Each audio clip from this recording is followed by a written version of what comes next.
my German ancestors on my dad's side escaped the early days of the Nazis. And they saw the Nazi communist conflict going on. It was brutal. I mean, it was like Chicago gang warfare circa Al Capone. It was bad. And I grew up hearing these stories of perpetual abuse, seeking people out for whatever reason.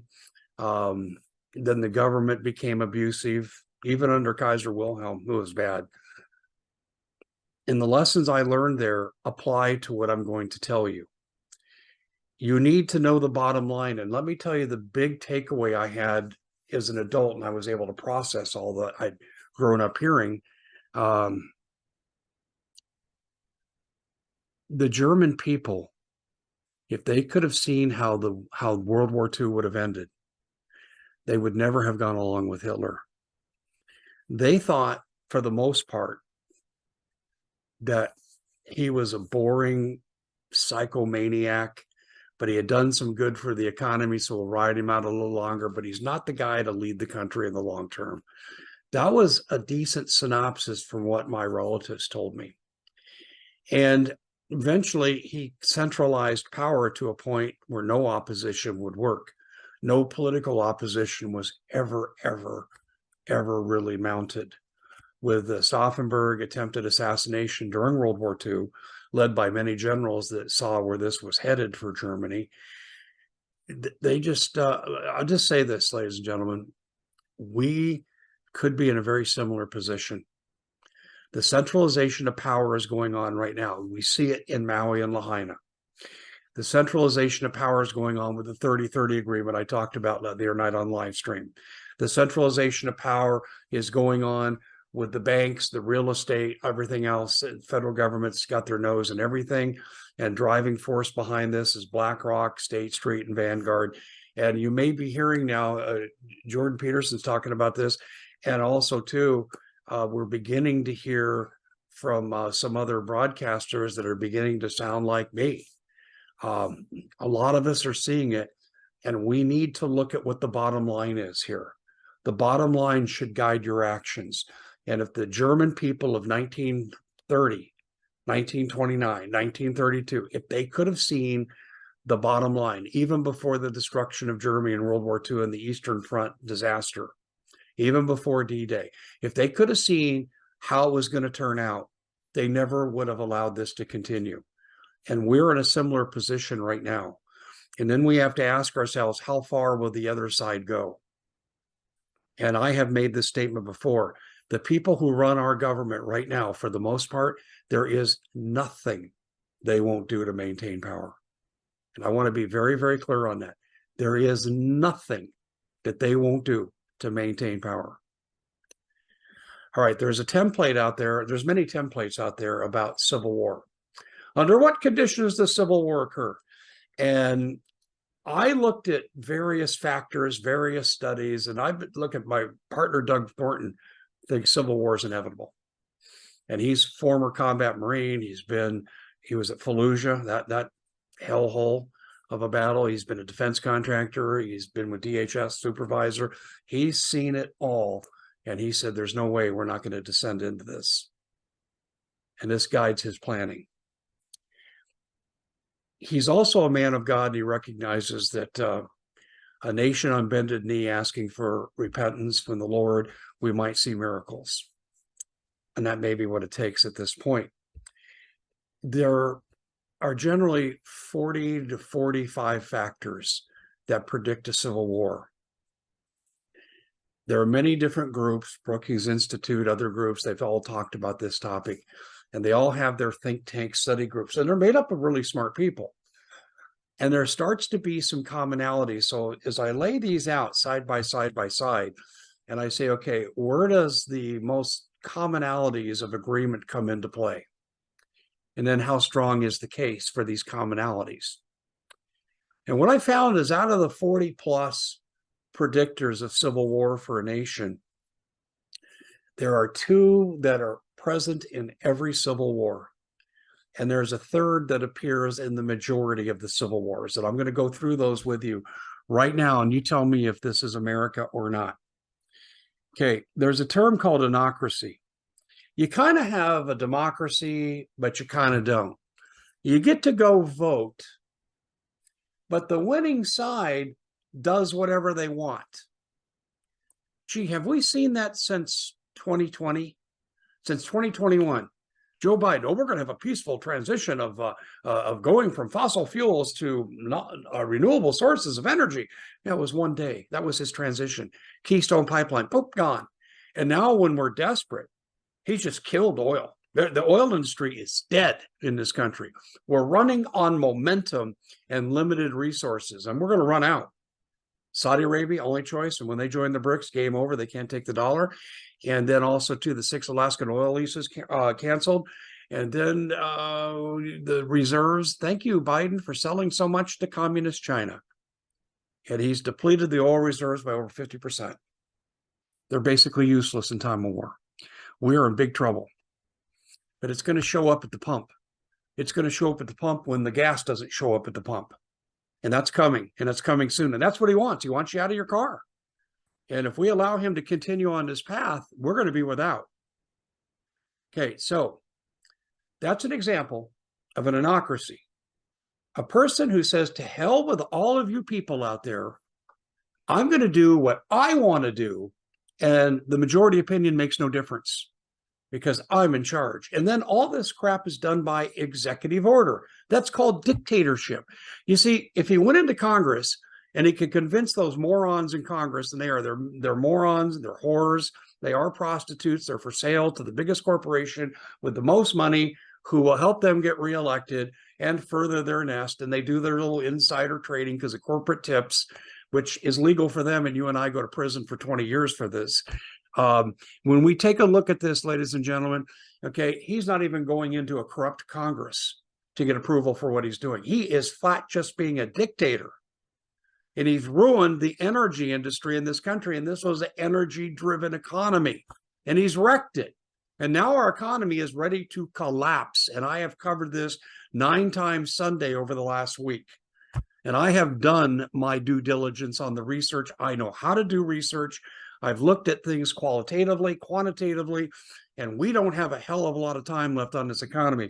And it's not if we're going to collapse, it's when we're going to collapse. But then the question is, what are you and I going to do about it?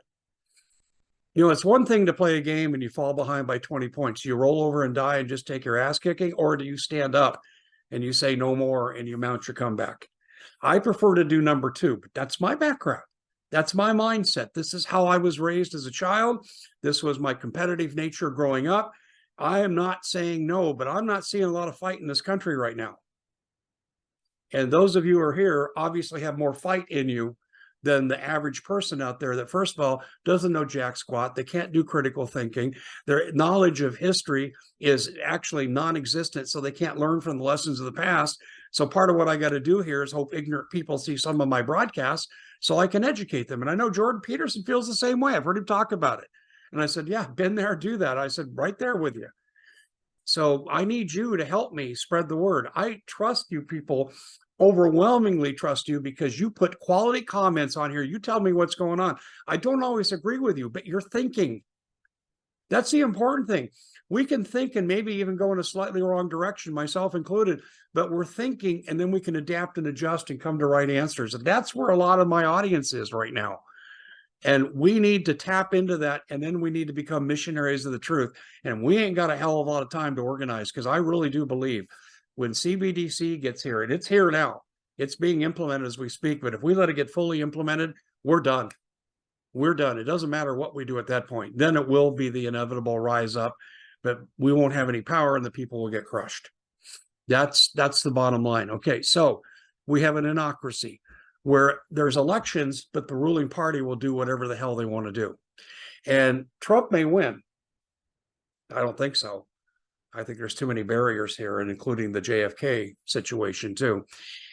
But if Trump wins, he couldn't control the deep state in his administration then. And the deep state's like a cancer that won't go away. If there's such a thing as a stage 5 cancer, we've got it. And it's called the deep state. And I just wonder how much he can turn this around. Now, he is the only guy in my estimation, has the ability to turn around because he's been there and dealt with it for 4 years, and he saw how he was misled in his administration by criminals like Bill Barr. Oh yeah, Bill, you're a criminal. Ruby Ridge, yeah, you're a criminal. Criminal that covers up for other criminals. And he had too many people like that in his administration. John Bolton, who is the king of how to start a war. And then, just the Carlisle group. I mean, he's had to deal with it all. DeSantis doesn't have that experience. Pence is a traitor. Okay. Chris Christie is a traitor. They may as well just put on the Democratic moniker and go to work for them. Just tell Chuck Schumer, hey, get me elected to the Senate because I'm yours, baby. And that's who they are. All right. So we have an anocracy. That's number one. What does an anocracy do? It alienates the other side. And then the second thing the CIA found that was just overwhelming in all the civil wars is you don't have political parties based on ideology. Ideology would be this. The Democratic Party casts a broad tent to help the underserved, underprivileged, maligned, discriminated against people. Okay, that was the Democratic Party of John Kennedy. That party is dead.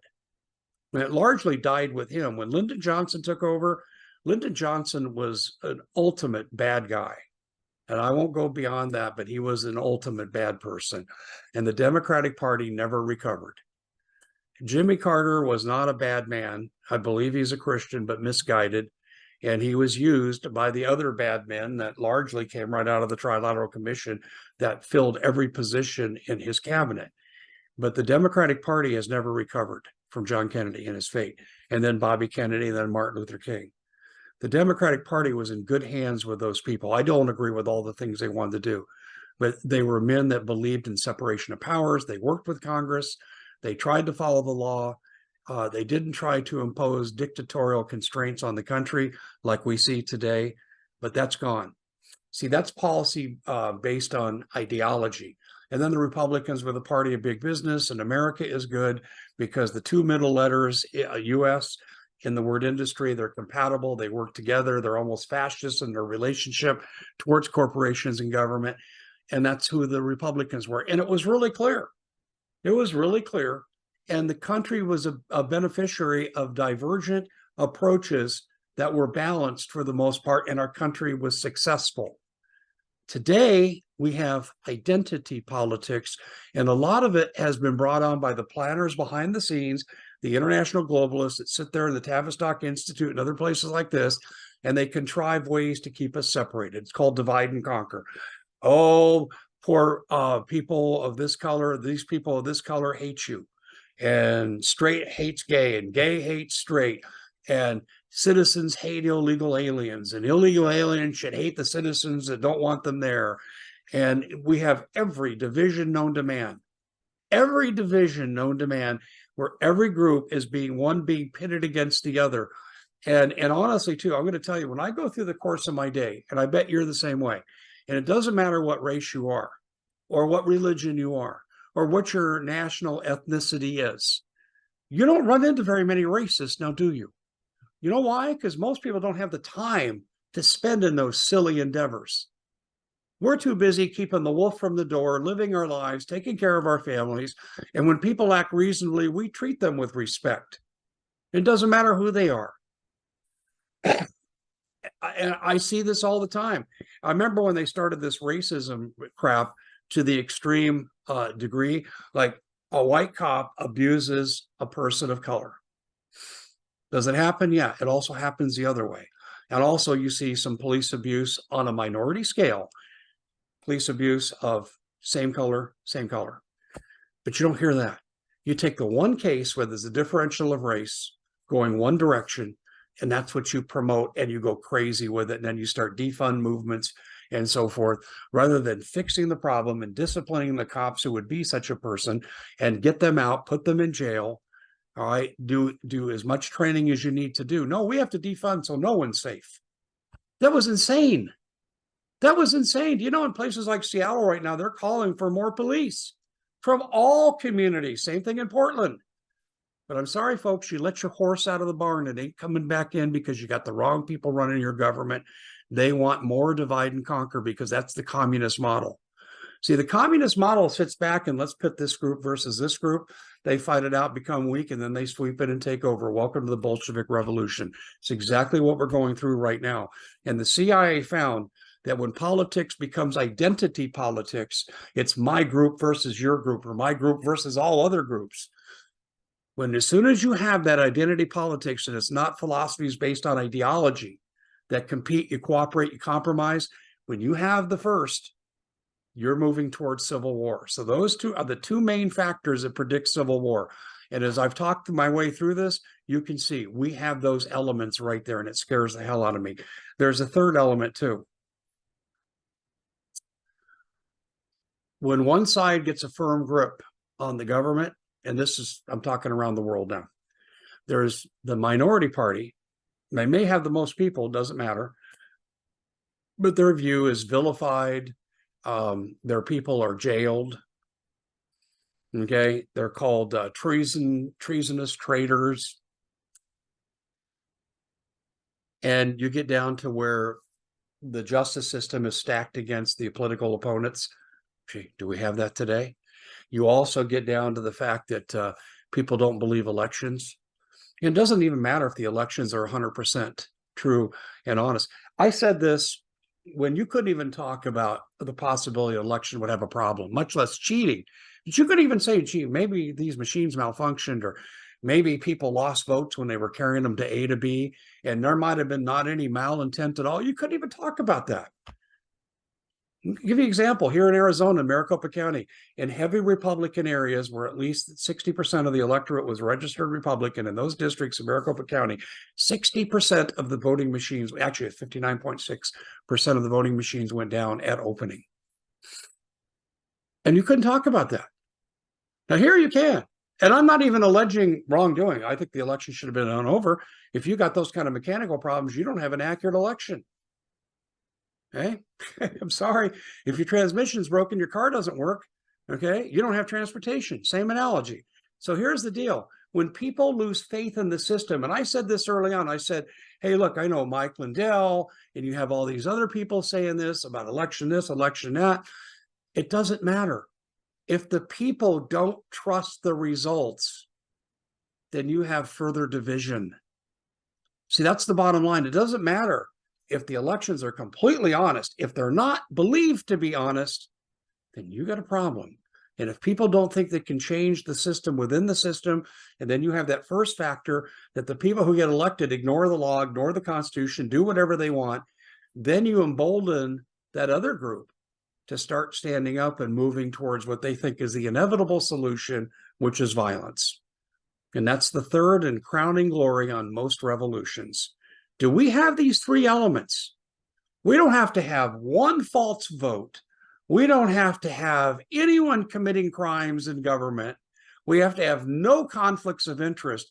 But if you have an anocracy, if you have identity politics, and then you've got people that don't trust the system and their voice will never be heard and acted upon, you have the potential for civil war. Now, I'll tell you the ancillary factors that enter into the other 40. Bad economy. Yeah, that would be a number 4 factor. Do we meet the criteria? You're damn right we do. Do I like this? I do not. I'm not promoting this as like, yay, yay, we're headed towards a civil war. It's like, oh my gosh, how bad's it going to get? And I will tell you this. It is my belief, knowing what I know about communist China, if we have civil conflict in our country on a large scale, not only will there be the UN here under the guise of straightening it out with the Kigali principles that Biden could call upon. That was an agreement Obama signed illegally with the UN. It's a treaty with the UN, but Obama did it on his own say-so in the last month he was in office, December of 2016. He and John Kerry brokered that deal. They joined 28 other United Nations troops that can come on a country's soil for the emergencies declared. So we'll have that factor as number 1. Biden has that option in his back pocket. You could look it up. Kigali principles, Kigali. But also, too, more concerningly, I look at China. With China looking at America with low oil reserves ammunition shortages because of where we're sending the ammunition, and conflict, possibly involving the military. Do you think China would hesitate to attack? See, this is why I'm not cheering. I'm saying, you know, danger, danger, red alert. And I come back to you and I say, okay, Dave, can we do anything to head this off? I don't know. I would like to think we could, but I'm going to say this to you very, very clearly.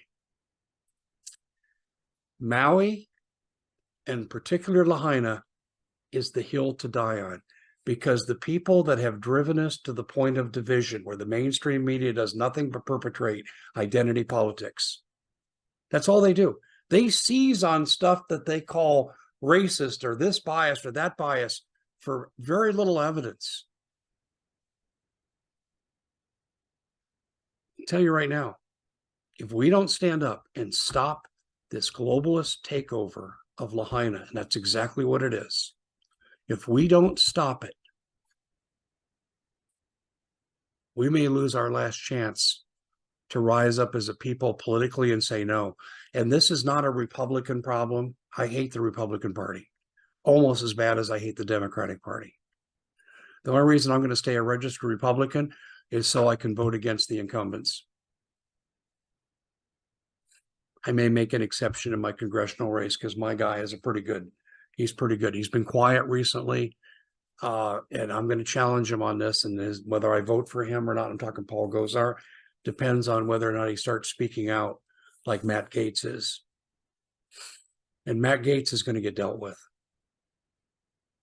He had unsubstantiated charges against him in a cancel culture movement that failed, and he's a man on a mission because he's pissed off. And we need more like that. But if they don't, we need to show them the exits. But I also do believe we're in danger of not having an election, because the Democratic Party has shown through their actions there's no law they won't break. There's no moral line they won't cross. They will do anything to perpetuate their power. And I think it would be a mistake to underestimate how far they're willing to go. And the uniparty members, as long as they think that they're going to survive an upheaval, and as long as they get money put into their back pockets, these uniparty members are going to continue to be quiet, just like they are with Maui. And that's why I'm saying we need to make this the hill to die on. This isn't just about the people of Lahaina, and my heart aches, but this is about saving America by standing up and saying, no, you're not going to do this. And then we can translate that to every other country. We're being conquered right now, whether it's the 30-30 plan, the deliberate demise of the economy through Biden's actions, congressional inaction, because they could counter everything Biden's doing. Biden, you want to do that? Fine, we're just going to defund you. But they're not doing it. They're not doing it. They're all on the same side. Right now, oh, we got Hunter Biden. That's so the Republicans can say to their constituents, look at what I did. I went after the president's son. Vote for me. That's the only reason this is happening. It's not about restoring the republic, the rule of law, making sure things are done right and fairly and for the people. That's not what's happening here. This is a total takeover of this country. The governor of Hawaii, oh, it's not about smart islands and Agenda 2030. And we have reams of proof that he's lying. I've produced it. Dozens of other people have produced it. We cannot let his governorship survive. He needs to be removed from office peacefully. The mayor of Lahaina appoints a 4-person commission to steal the land from Lahaina, and he doesn't have anybody there who's a victim. The fix is in, and the fix is in for this country if we don't stop it. Please help me. Now realize I can't respond to your comments on YouTube right now. There's a glitch, and I'm trying to figure out how I describe the glitch, but you make a comment, I come and make a comment about your comment, and both comments disappear. No, I'm not taking yours down. Sometimes you guys have great things to say, and I've even clicked on some of your YouTube photos or addresses, and I've gone to your site, and if there was any way I could leave a message, I do. But unfortunately, right now, I'm handicapped because I can't comment to your comments. And I've tried it on 3 different computers with different IP addresses. Okay. What are we going to do? Okay, we leave here right now. I need help with people finding a group in Hawaii especially in Maui, that will fight for the people's rights. We don't need groups that chase every conspiracy theory there is. Okay. And that's going on right now.